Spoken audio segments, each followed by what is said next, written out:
Hello friends, आप सभी का एक बार फिर से स्वागत है गुरुकुल एजुकेशन क्लासेस पर। दोस्तों, आज हम करने वाले हैं रीजनिंग का एक बहुत ही इंपॉर्टेंट टॉपिक, जैसा कि बोर्ड पे आपको दिखाई दे रहा होगा, दिशा परीक्षण यानी कि डायरेक्शन टेस्ट। डायरेक्शन टेस्ट में आज के इस वीडियो में हम करने वाले हैं इससे रिलेटेड इंपॉर्टेंट कॉन्सेप्ट्स जो आप ध्यान में रख करके कोई भी प्रश्न को आप एक्यूरेट हल कर सकते हो। कोई भी प्रश्न आपका गलत नहीं होने वाला है। सबसे पहले हम शुरू करने से पहले मैं आपको बताने वाला हूं कि इस टॉपिक से रिलेटेड किस तरह के प्रश्न जो है पेपर में पूछे जाते हैं, तो उनका जिक्र हम करेंगे। उसके बाद में हम जिक्र करेंगे कि इसके बेसिक कॉन्सेप्ट क्या हैं, हमें किन किन बातों का इसमें ध्यान में रखना चाहिए। बिल्कुल ही आसान विधि से हम बताने वाले हैं। तो शुरू करते हैं कि इसमें जो 4 प्रकार के प्रश्न, 4 टाइप्स ऑफ क्वेश्चंस इस टॉपिक से रिलेटेड जो है पूछे जाते हैं।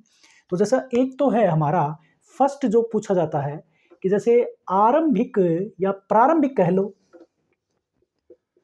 प्रारंभिक बिंदु, प्रारंभिक बिंदु से अंतिम बिंदु की दूरी।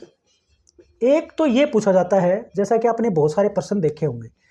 प्रारंभिक बिंदु का मतलब है जहां से किसी व्यक्ति विशेष ने चलना प्रारंभ किया और अंत में वो दाएं बाएं मुड़ते हुए कहीं पहुंच गया, तो उसकी आरंभिक बिंदु से अंतिम बिंदु के बीच की दूरी ज्ञात करना। दूसरी, इसमें दिशा के बारे में प्रश्न पूछा जाता है। प्रारंभिक प्रारंभिक बिंदु, प्रारंभिक बिंदु से अंतिम अंतिम बिंदु की दिशा। देखो कहां से दिशा ज्ञात करनी है, दिशा ज्ञात करना लिख देता हूं एक बार, ये वाला। प्रारंभिक बिंदु क्या है? प्रारंभिक बिंदु जैसे जहां से उसने चलना प्रारंभ किया था, उस बिंदु से अब अंत में वो कहां पहुंच गया, वो दिशा बताना, किसके सापेक्ष निकालना है, यानी कि प्रारंभिक बिंदु से वो दिशा क्या है। तीसरा इसमें याद रखने वाला ये है कि अंतिम बिंदु से अंतिम बिंदु से प्रारंभिक बिंदु की दिशा ज्ञात करना। दिशा ज्ञात करना, ये दिशा के ऊपर हो गया। और चौथा इसमें ये है, चौथा पॉइंट इसमें याद रखने वाला ये है कि वर्तमान दिशा ज्ञात करना। एक चौथा टाइप प्रश्न इसमें ये पूछा जाता है, वर्तमान दिशा ज्ञात करना। वर्तमान दिशा में ये पूछेगा कि अब वो किस दिशा में है, अब वो किस दिशा में चल रहा है या किस दिशा में है। तो ये होता है वर्तमान दिशा। जैसे कि दाएं घुमा, बाएं घुमा, फिर बाएं घूम गया, फिर दाएं घूम गया, आप बताइए वो किस दिशा में है।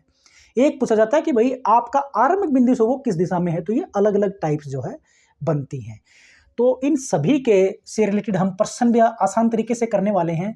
और ये इस तरह के 4 प्रश्न पूछे जाते हैं। जैसा दिख रहा होगा कि जहां से उसने चलना शुरू किया, अब वो जहां पर पहुंच चुका है वहां तक की जो सीधी रेखा में दूरी जो है वो ज्ञात करना। प्रारंभिक बिंदु से अंतिम बिंदु की दिशा ज्ञात करना, या फिर अंतिम बिंदु से मतलब जहां पर वो पहुंच गया वहां से वो कहां से चलना शुरू किया था उसने, वहां की दिशा ज्ञात करना। और वर्तमान फिलहाल वो जहां पर पहुंचा वो उसके लिए क्या दिशा है वो ज्ञात करना। तो 4 तरह के टाइप्स इसमें पूछी जाती हैं। तो इसमें जैसा कि मैंने कहा, इस टॉपिक को करने से पहले हम जो है इससे रिलेटेड बेसिक कॉन्सेप्ट जो वेरी इंपॉर्टेंट हैं, आपको ध्यान रखने चाहिए। उनको अगर आप ध्यान रखोगे तो कोई भी प्रश्न आपका गलत नहीं होने वाला है। तो सबसे पहले, क्योंकि हम दिशा का टॉपिक कर रहे हैं ना, दिशा का टॉपिक, तो दिशाओं के बारे में पता होना चाहिए। सबसे पहले जो हमें याद रखने वाली चीज़ें क्या हैं कि दिशाएं क्या होती हैं। तो दिशाएं मूलतः कह लो या मूल, हमारी 4 मूल दिशाएं हैं हमारी। जैसा कि मैं कहूँगा उत्तर, दक्षिण, पूर्व और पश्चिम। उत्तर, दक्षिण, पूर्व और पश्चिम याद रखने के लिए अब इनको जैसे कि जैसे कोई भी प्रश्न जब हम हल करते हैं किसी पेन कॉपी पे या जैसे मैं बोर्ड पे करूँगा, तो आपको ये कैसे याद रखना होगा कि उनको आप कैसे, देखो आप अपने तरीके से किसी भी तरह से पूर्व, पश्चिम, उत्तर और दक्षिण को किसी भी तरह से आप लेआउट कर सकते हो, बशर्ते आपको ना उसमें प्लेस करके देखना होगा कि पूर्व किधर है, पश्चिम किधर है, उत्तर किधर है, दक्षिण किधर है, उसके अकॉर्डिंग आपका प्रश्न चलेगा। लेकिन जैसा कि मैं बता रहा हूँ, इस तरीके से अगर आप करते हो तो गलत होने की संभावना कम है, उसमें गलत नहीं हो सकता आपका। हालांकि आप जैसे देखो ज़्यादातर ऐसे ही बताया जाता है ना कि पूर्व को हम इधर ले, पश्चिम को इधर ले, पश्चिम ये हो गया, उत्तर को हम यहाँ ले, फिर दक्षिण को हम यहाँ ले, सभी आपको ऐसे बताते हैं। लेकिन क्या ये ज़रूरी है ऐसे लेना? ऐसे लेना कोई ज़रूरी तो है नहीं। मैं तो नहीं मानता कि आप किसी भी दिशा में आप इनको ले सकते हो। पूर्व यहाँ ले लो, पश्चिम यहाँ लेंगे, यहाँ लोगे तो पूर्व उत्तर आपका यहाँ हो जाएगा, दक्षिण आपका इधर हो जाएगा, तो कोई फ़र्क नहीं पड़ने वाला। बट ये मैं ज़रूर कहूँगा कि अगर आप इनको इस तरह से लेते हो, पूर्व इधर, पश्चिम इधर, उत्तर इधर, दक्षिण इधर, तो आपके जो प्रश्नों को हल करते वक्त जो समस्या आने वाली हैं वो आपको बहुत ही कम आएंगी, आपका एक्यूरेसी ज़्यादा रहेगी। तो कैसे याद रखेंगे? एक छोटी सी कहावत इसमें दिशा को बना, इसका डायग्राम या इसको कैसे हम बनाते हैं। तो जैसे ये छोटी सी एक कहावत है, इसमें पप्पू उंदरा पकड़ने गया, पप्पू उंदरा पकड़ने गया। तो देखो इसमें याद रखने वाली क्या चीज़ है, पप्पू और उंदरा, ये हमारा मेन पॉइंट है। देखो पै फॉर पश्चिम, देखो ये याद रखने वाली है, ये पू बाद में आया, पू फॉर पूर्व, पै फॉर पश्चिम, तो मैं इसके नाम का ये पश्चिम हो जाता है, पश्चिम। तो पूर्व देखो बाद में आया ना, तो इसके बाद में ही हम पूर्व लिखेंगे, बिल्कुल इसके सामने, इस तरह से लिखना है। इसके बाद में ये है ऊ, ऊ जो है, ऊ से दो मतलब बनते हैं, उत्तर और ऊ से ही ऊपर, यानी कि उत्तर को आपने ऊपर लिखना है, इन दोनों के ऊपर, बिल्कुल बीच में सेंटर में, इन दोनों के सेंटर के ऊपर, तो उत्तर आपका ये हो गया। और दक्षिण फिर ऑटोमेटिक, क्योंकि दक्षिण उत्तर के अपोजिट में होता है, दक्षिण हो जाएगा आपका नीचे। तो ये इस तरह से आपको लिखना है, यानी कि पश्चिम के बाद में पूर्व को आपको लिखना है बाएं से दाएं की तरफ। जैसे आप ऐसे खड़े हो बोर्ड की तरफ फेस करके, तो आपका बायां ये बायां और ये आपका दायां है। तो अगर आपका पश्चिम ये है ना, तो इसके दाईं तरफ क्या होगा, पूर्व होगा। ये बात क्लियर हो गई होगी। उंदरा में जो ऊ दिया गया है उसका मतलब क्या है, उंदरा का मतलब यानी कि जो ये ऊ है, इसके दो मतलब बनते हैं, उत्तर भी और ऊपर भी, दो इसके मतलब बनते हैं। तो उत्तर को ऊपर, दक्षिण को दक्षिण, हमेशा फिर नीचे ऑटोमेटिक वैसे हो जाए, क्योंकि उत्तर और दक्षिण एक दूसरे के अपोजिट में आमने सामने होते हैं। तो ये हमारा लेआउट है, ऐसे इस तरह से बनाएंगे हम। दूसरी बात इसमें याद रखने वाली ये है कि ये सभी दिशाएं, ये सभी की सभी दिशाएं, यानी कि एक दिशा के जो नज़दीक वाली दिशा है, या फिर जैसे पश्चिम के नज़दीक वाली दिशाएं उत्तर और दक्षिण हैं, उत्तर के नज़दीक वाली दिशाएं पश्चिम और पूर्व हैं, पूर्व के नज़दीक वाली दो दिशाएं कौन सी हैं, उत्तर और दक्षिण के नज़दीक वाली हैं पश्चिम और पूर्व। तो ये इनके बीच में ये 90 डिग्री का कोण होता है। ये 90 डिग्री पे हम ये मान के चलते हैं कि सभी दिशाएं जो हैं वो एक दूसरे के ऊपर इस तरह से 90 डिग्री के कोण जो है वो बनाते हैं। ये एक सर्कल है एक प्रकार से 360 डिग्री वाला, आपको क्लियर हो गया होगा।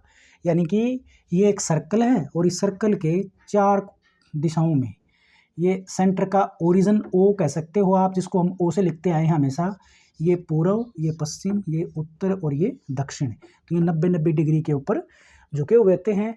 दूसरी बात इसमें याद रखने वाली है कि मुख्यतः 4 दिशाएं हमारी मूल दिशाएं हो जाती हैं, लेकिन 4 उप दिशाएं भी हैं। मूल दिशाएं तो हमारी हो चुकी हैं, मूल दिशाएं और उप दिशाएं भी होती हैं।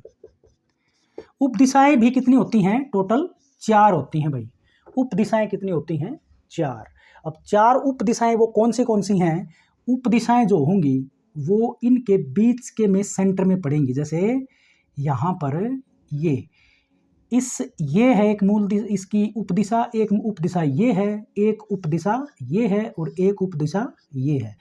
यानी कि जो उत्तर और पूर्व के, देखो एक बात याद रखने वाली है, इसको पढ़ना कैसे है कि पूर्व और पश्चिम जो है ये हमेशा आपको अंत में मिलेंगे, ये अंत में है पूर्व और पश्चिम। बाकी बच क्या गया हमारा, देखो या तो हम पढ़ेंगे उत्तर पूर्व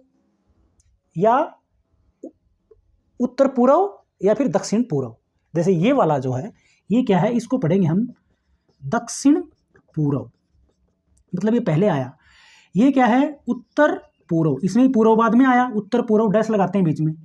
ये वाली दिशा पश्चिम और दक्षिण के बीच में पड़ती है, इसके बीच में, इसलिए बोलते हैं इनको उप दिशाएं। इसके बीच में पड़ेगी ना, तो इसको पढ़ेंगे हम दक्षिण पश्चिम, दक्षिण पश्चिम ये वाली। और ये दिशा उत्तर और पश्चिम के बीच में जो पड़ती है इसको पढ़ेंगे हम उत्तर पश्चिम। तो ये हमारी दिशाएं हैं। तो ये तो दिशाओं का जिक्र हो गया। अब इसमें जो मुख्यतः और पूछा जाता है कि इसके बाद में हमसे क्या पूछा जाता है, एक होता है, देखो याद रखने वाली चीजें हैं ये, दाएं, दाएं कहे या फिर दक्षिणावर्त कहे या कहे दाएं से बाएं,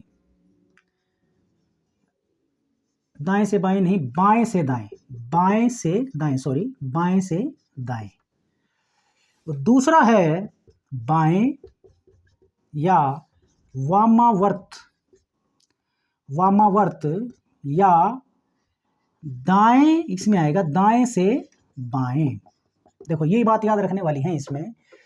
दाएं कहे कि भाई जैसे बोले दाएं अपने से दाईं ओर मुड़ जाता है, ऐसे बोले ना दाईं ओर मुड़ जाता है, तो उसका मतलब है कि वो दक्षिणावर्त कह रहा है, उसका मतलब है कि वो बाएं से दाईं की तरफ जाना है।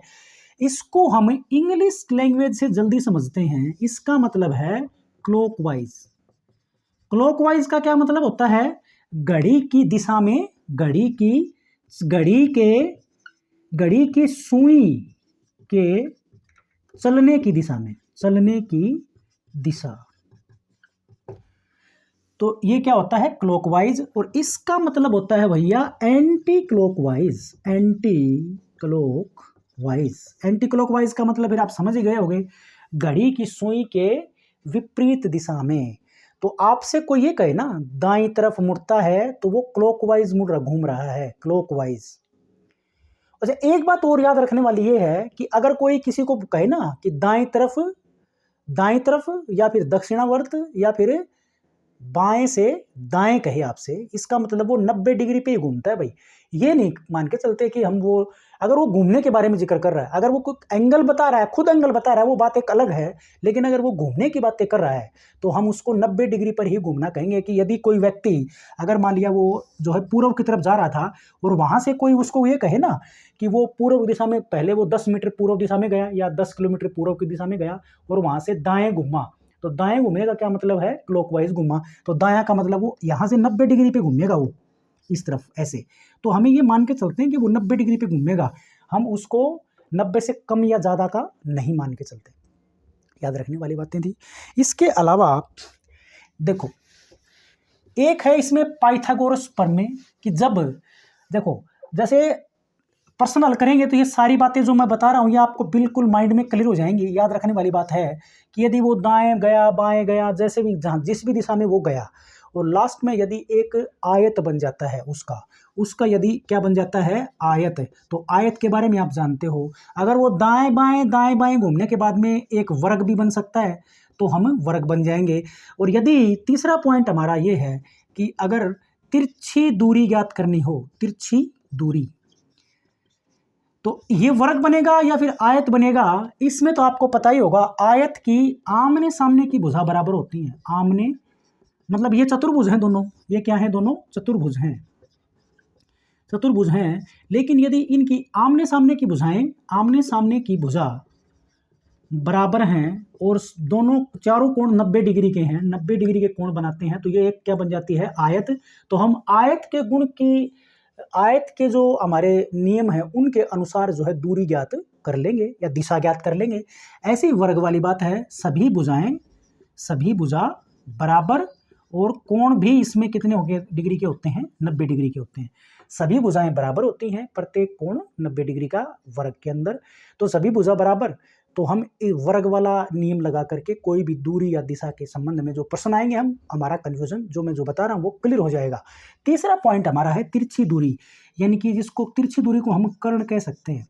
इसमें हम पाइथागोरस प्रमेय लगाएंगे। जैसा कि मैथमेटिक्स में आपने पाइथागोरस प्रमेय के बारे में पढ़ा ही होगा।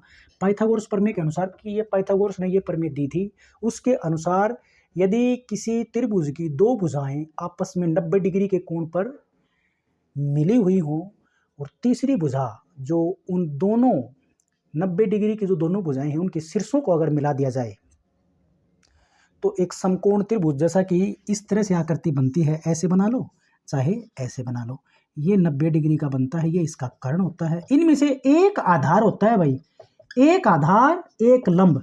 अब आधार कौन सा होता है? आधार ये है कि ये है, दोनों ही आधार हैं, आधार और लंब। ये भी हो सकता है आधार, ये भी हो सकता है लंब, ये भी हो सकता है लंब, ये भी हो सकता है।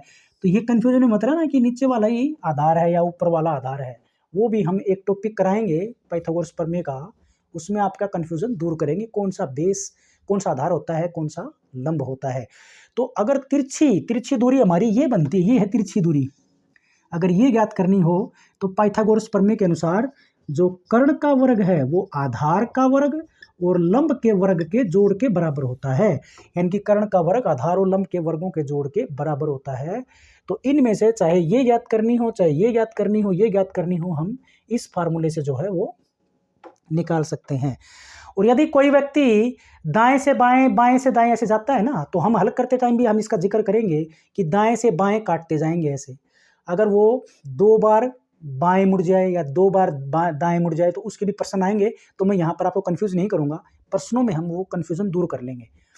तीसरी बात याद रखने वाली ये है कि यदि अगर देखो मैंने एक जिक्र किया था आपके सामने, जो कि वो मैंने इरेज कर दिया यहाँ पे, कि वो जैसे घूमता है ना, अगर वो दाएं घूमे या फिर बाएं घूमे तो 90 डिग्री भी घूमेगा, जैसे मैं जिक्र कर चुका हूँ।